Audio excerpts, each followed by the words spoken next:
This time on Secrets of Solana sidequests. I should have told people to tie a rope to him. In a parallel universe where Zurgo is still alive, Quincy is still a barbarian, Norman is nowhere to be found, and Knob owns his own boat. Quincy would probably be over there completely overreacting. Zurgo, no! This dynamic trio attempts to try and find a way of making some money. Oh, I plan to. I'll be sure to forget about it.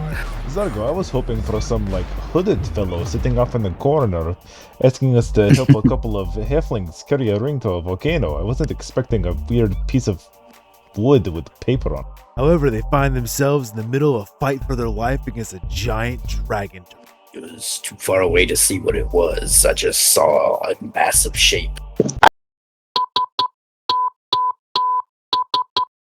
At some point, the party has made their way into the Black Sands during summer, when they realize they could probably find some monetary patrons at Westkeep, especially during the summer days, and find people who would be in support of non-humans in their cause against the Vigil Inquisition, helping others like the Archcoven, possibly.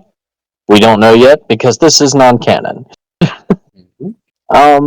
So, the party does sail from the Black Sands into Liverport, and from Liverport all the way down to Westkeep itself. Unfortunately, where they were hoping to find beautiful tropical sands and lovely western sunsets, sunny days, and palm trees, instead they found nothing but what the equivalent of a monsoon. Tropical storms like crazy this year in Westkeep. In fact, they couldn't even get their way to Westkeep. The winds blowing westwards blew them all the way down to the little cape of Molventus in the south. It's raining, it's storming. Knob's vessel, his new galleon, is now it's taken a little bit of a leak. It's still staying afloat.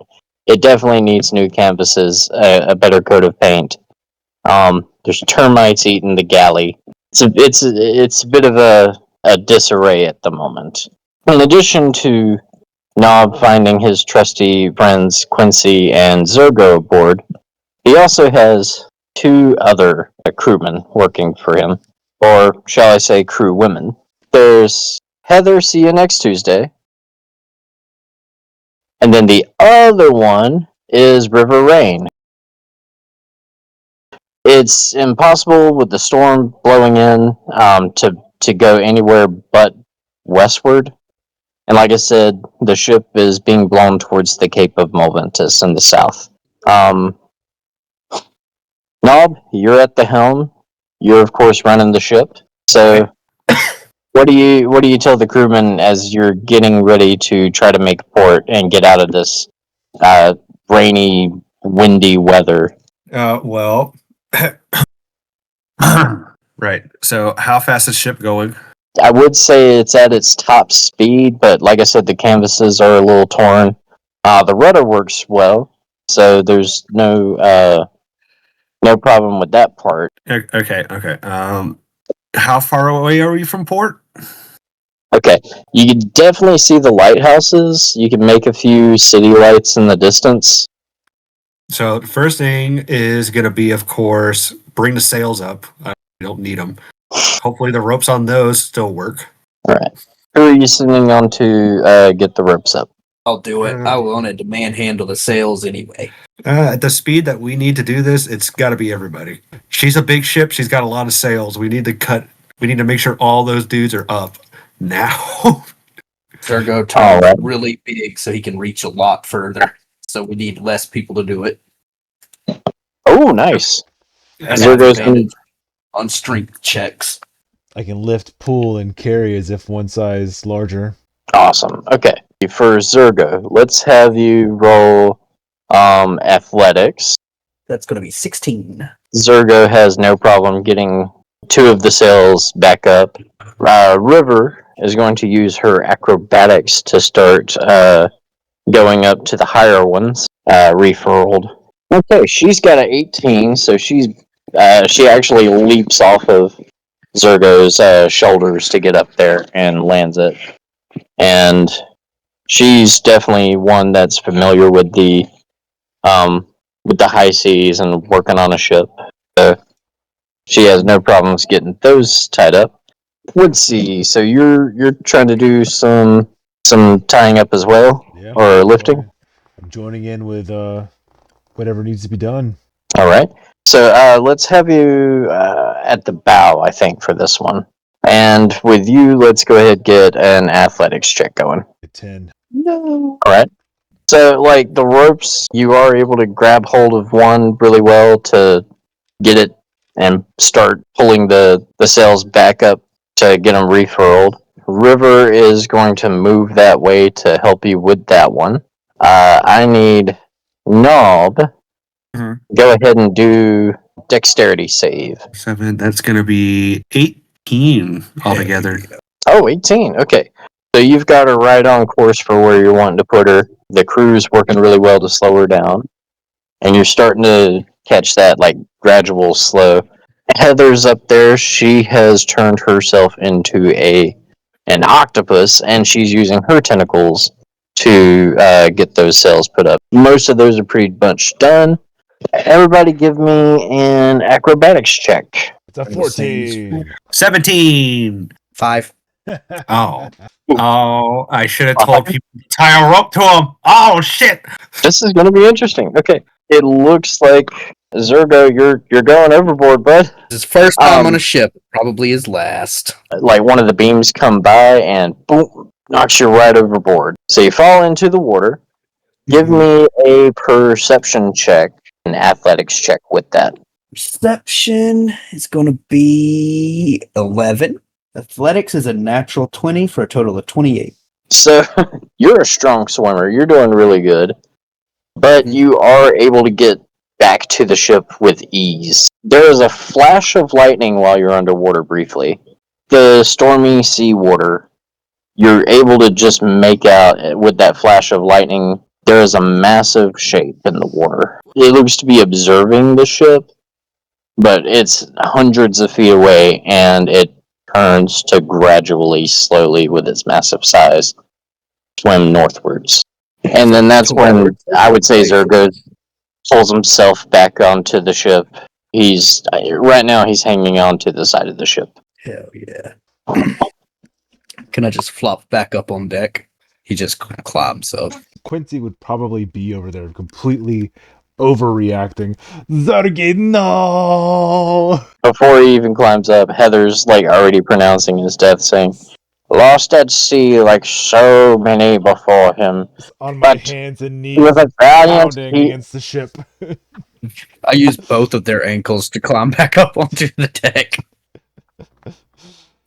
So of all the things during the storm that's like slippery and wet and salty, when you grab Heather, there is like a oozy slime on her ankle. She doesn't wear shoes either, so it's just grimy feeling on your hand. Gross. And like neither one sees you until you grab their ankles, so she just and then she looks down and oh heavens, okay.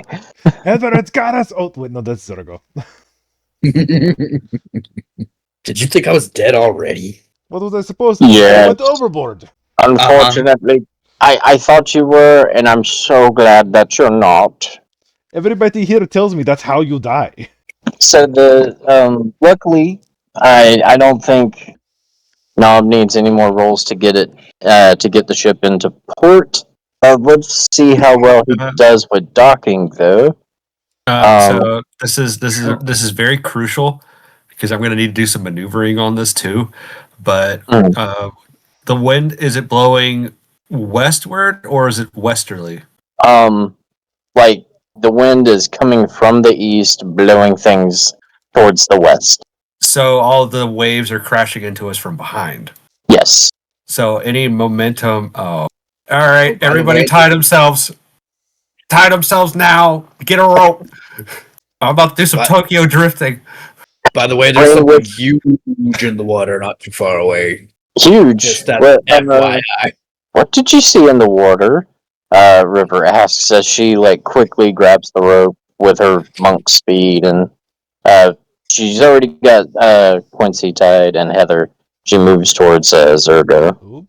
It was too far away to see what it was. I just saw a massive shape. I don't like the sound of that.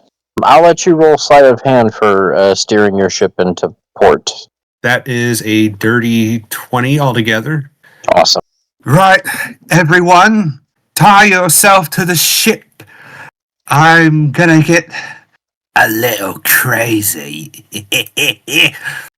And with that, I'm gonna go over and release the anchor.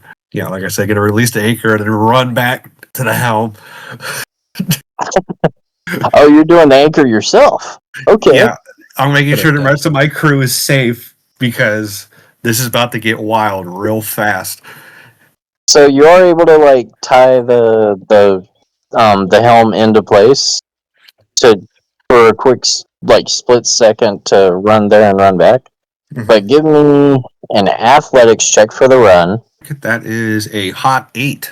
The anchor drops. You can hear the chains clanking, just and then suddenly, the whole thing snatches to a stop. Everything kind of springs forward. The rest of the crew, even with the lifelines, let's get some dexterity saves again. Nat 20. And I got a 19 on my first roll, so that is 26 altogether. Wow. Okay, so both NPCs, nat 20s as well. 15. Okay, so like I said, the ship stops. Everybody's able to brace for the impact, and it's really just the anchor snatching. It does drag a little bit, and just you hit the dock, and luckily nothing splinters off or anything. Nothing too hard of a. You hear it, but everything's intact. Even the dock master is he takes his hat off in the rain as he. My plan was basically I was going to use the anchor and then swing it. Yeah. Club hauling.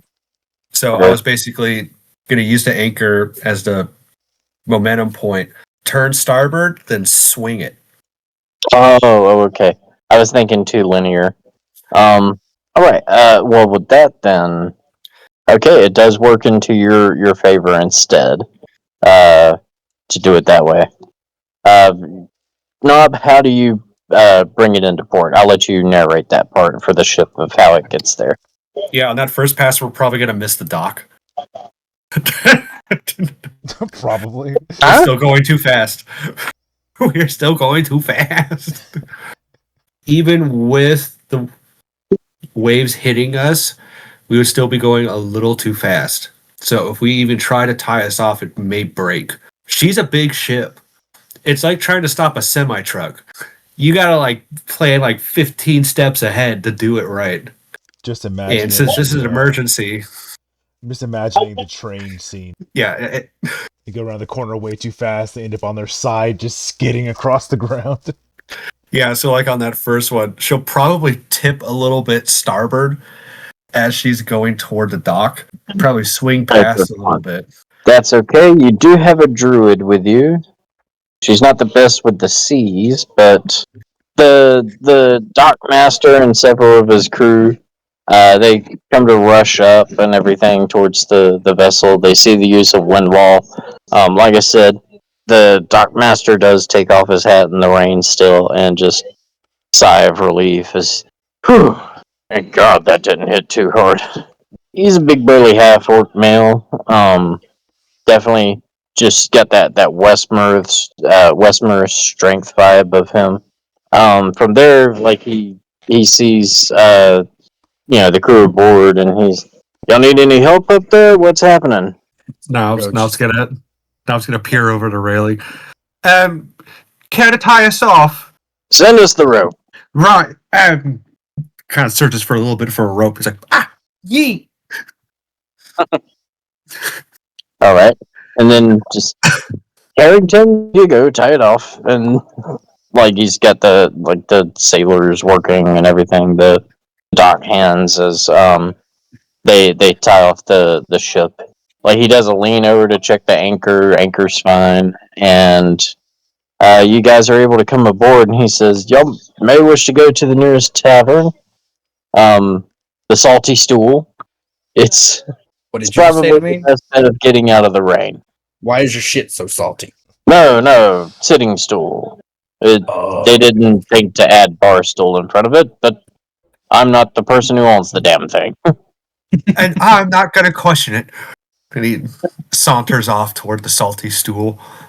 How do they know the stool is salty? Asks Heather. Don't ask! Why don't you try and find out? Either By this someone point- licked it, it's hit in the face with it. They get the docking ramp ready. The crew is able to come out, get off their vessel for a little bit. Let's see. Rain kind of steps over to Nob and she's like, Captain, do you think someone should stay with the ship to make sure nobody comes aboard to try to pilfer from it or anything? Right, right. In your professional opinion, who wants to rob that? I point toward the ship. In the most beautiful ship that I've ever seen in my life. Have you ever seen a ship before? Yes, this one. Heather, you sound like the perfect watch person to watch this. Oh, okay. I reckon then I'll bring all the Rob money in later. our just do me a favor, one of you. Lick one of those stools at the salty stool and tell me if it's salty or not. Oh, I planned to. I'll be sure to forget about it. And then I walk away. I was gonna. You didn't have to ask. Also, use all the money in our coffers to get as many cannons as possible. A man after my own heart, she says, as she flutters her eyes, batting her eyelashes at Quincy. Not Quincy, Zurgo. Crap. Zurgo is gonna manifest and hit you in real life. Oh god. Zurgo has no idea what she's talking about and just shrugs and walks away. Just get the cannons, weirdo. And he leaves. So it is pouring rain. You just everywhere you look, rain straight down now instead of blowing westward again. And once inside the salty stool, you can see that there's a person on piano playing, and there's different mariners that are there playing cards and dice games, liar's dice. The bar counter, not a lot of people there. There's one person, sort of a really tall, thin fellow who happens to be wearing a vigil jacket, but the rest of his ensemble screams this was not his jacket. And then the guy running the bar, he's also a half orc, just like the Dark Master, but he looks slightly more dwarfish in proportions, with thicker, more prominent tusks from the lower jaw, stronger face, and thicker hands and forearms. Mm-hmm. Zurgo, who here do you think is going to give us a quest? You could roll perception. Oh, natural 20. Oh, dang. For real? Yeah, +1 for 21. Alright. So, okay. You do see a, help wanted board with different, leaflets and papers, parchments attached. There's some wanted posters, but they seem to be small amounts of money. Zurgo, I was hoping for some, hooded fellow sitting off in the corner, asking us to help a couple of halflings carry a ring to a volcano. I wasn't expecting a weird piece of wood with paper on it. Well, this is what we got. So deal with it. Zurgo does quickly notice that there is one piece of parchment, and the way it's attached to the board carries the symbol of Westkeep. Westkeep. What's that? That's the vacation spot where all the rich people seem to reside. So Ooh. definitely a high level, yeah. These people could give us lots of money. All right, that sounds like the one. Right. Sounds good. So the thing about Westkeep, it does have they do have atrocious handwriting. It's so neat that it's difficult to read. Now, is it like very small copper? Like if you've seen copper plate, right? Well, Just imagine copper plate, but it's very, very small. I mean, everything's just overly fancy to where you can almost you can't tell if that's a Q or a G or a D or an O. Like whenever people sign something in cursive and pretend it's legible. Kinda, yeah. But like I said, it's so fancy that it's ridiculous and can't be read. So, anyways, let me. I'm assuming Quincy would be the one trying to read. Let me get a perception check, Quincy. Eventually, I've got to do something to make this better. All right, it's a 16. Oh, okay. So you are able to make it out. They are talking about.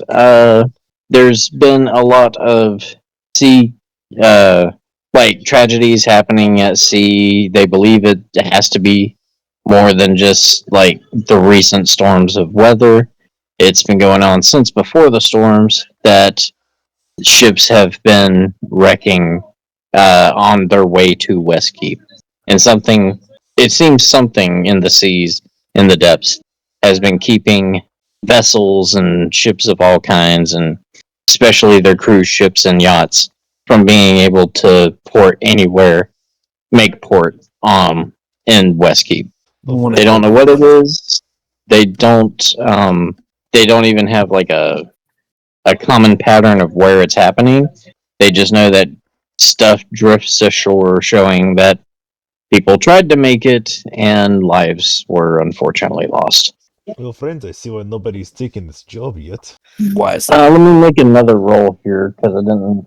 A giant sea monster and nobody ever returned. There is handwriting is really hard to read. There is talk of a gargantuan size island of sorts, but it seems to move on its own.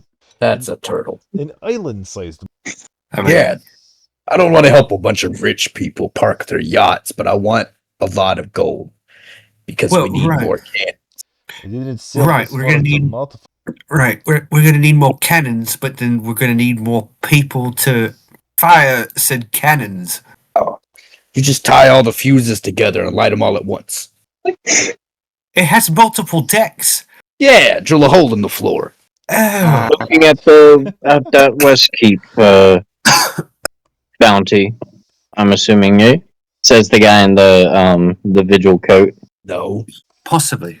Yes. Thank y'all for that. I used to frequent Silvermore Pass often. Some smuggling jobs, if I'm being honest. But if you're looking for crew, you're looking for people to man the cannons.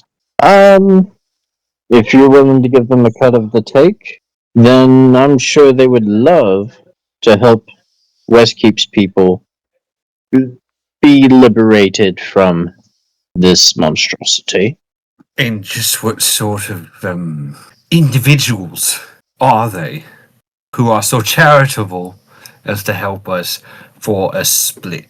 Well, fellow smugglers. Right. Smugglers. Have they been in combat before? That'd be a question for Red, I think. They're pirates. They probably have fought before. No, if they're just common smugglers, I figured he was just combat would be bad. I figured he was just trying to be passe and say smugglers instead of pirates.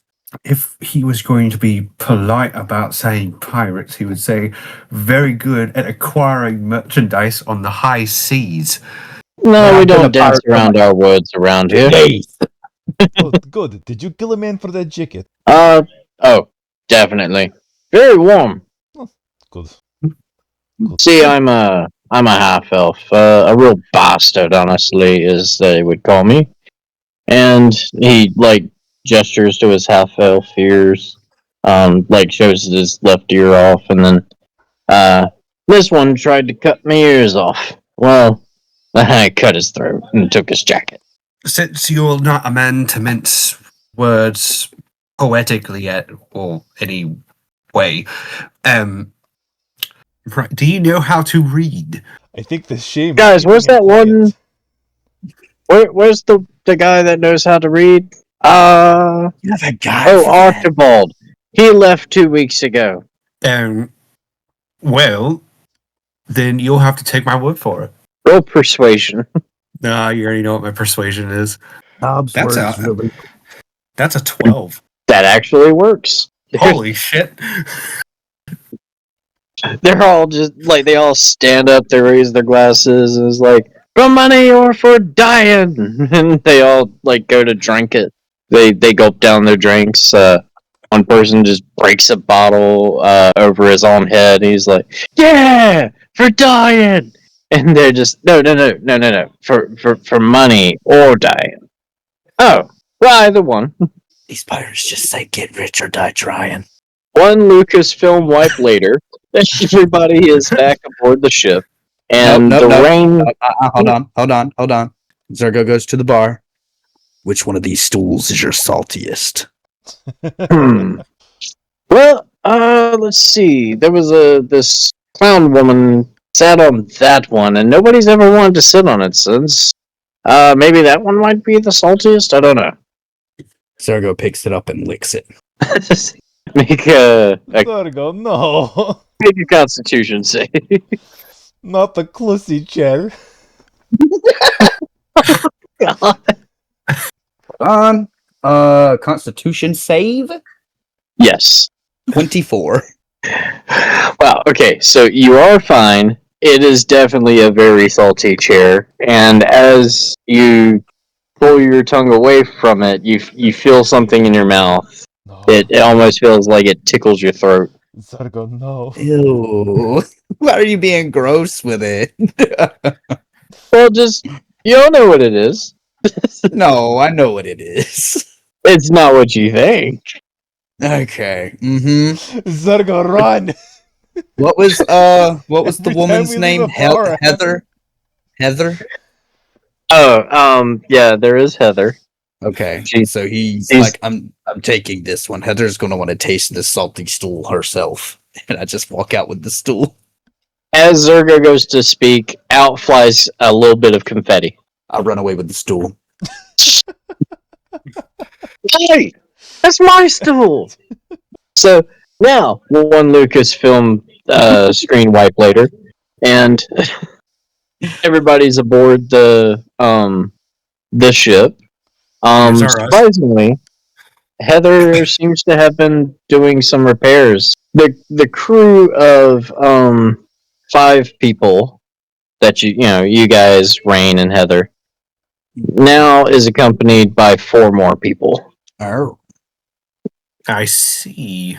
Right. And then let's see, Einan goes up to Heather and is like, "Hey, you owe that one guy back at the salty stool 5 copper still." "Oh yes, the strip poker night. Tell him to give me back my bra." That's not okay. Oh no. Zurgo, I think I'm getting seasick. I don't think it's seasick. I'm not even. You're acting like I'm gross. You know I can detach parts of my body and wash them in the sink, right? Yes, so why don't you? He got you! There's nothing you could say that I haven't said to myself 6 inches in front of the mirror. Right. On that note, can we please stop talking about it. Oh, hey, Heather. The stool was salty. They're not liars. Oh, you brought it! Oh, heavens! You're such a charmer, you. Bring it here. Be careful, Heather. I'm pretty sure that one tastes a little funny. She claps her hands giddily, runs over, licks the bar stool, and out comes more confetti. She's where does this shit come from? You don't want to know. And I forgot. It's it's saltier than werewolf piss. And she goes back to sailing the sails. Right. I'm not going to ask how she knows that. I'm just going to walk away. So it's the next day on the high seas. The weather is still rainy, but not near as windy. Not near as much chop as before.